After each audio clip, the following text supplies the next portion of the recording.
Forces are preparing to pull out of Afghanistan from the longest war the U.S. has ever fought.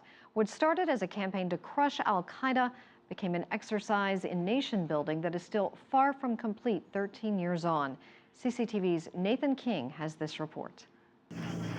In the rubble of the World Trade Center, the U.S. promised a tough response to the attacks of September 11, 2001. I can hear you, the rest of the world hears you, and the people who knock these buildings down will hear all of us soon. No more limited strikes against Al-Qaeda, but an all-out war against the country that harbored them, Taliban-controlled Afghanistan.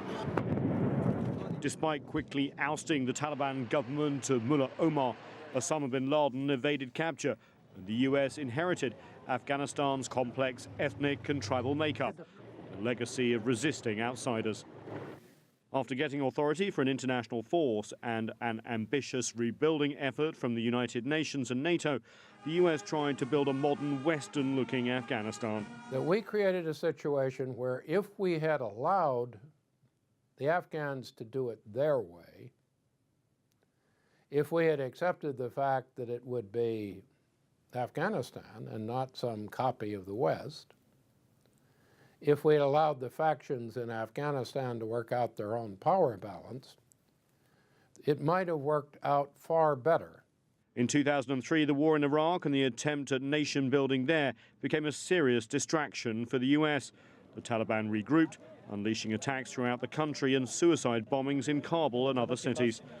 Growing violence, corruption and Taliban infiltration into the Afghan security forces led to a surge of troops, and U.S. President Barack Obama tried to turn the tide. But popular support for President Hamid Karzai or American efforts seemed lacking. Disputed elections returned Karzai to power. The people had no serious reason to support a government of power brokers and the corrupt. You never put together any structure to coordinate economic and governance aid. You never really created an effective plan to train the Afghan forces. Even the capture of Osama bin Laden didn't turn the tide.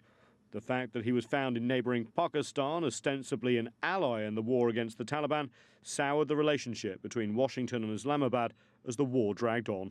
And so what was a tentative date for withdrawal of US and NATO forces, conditional on a stable Afghanistan, became a hard and fast deadline, which is now just months away. The US is pulling out with the future of Afghanistan still very much in doubt. There will be a new president in Kabul this year, but that is all we can say with certainty. Nathan King, CCTV, Washington.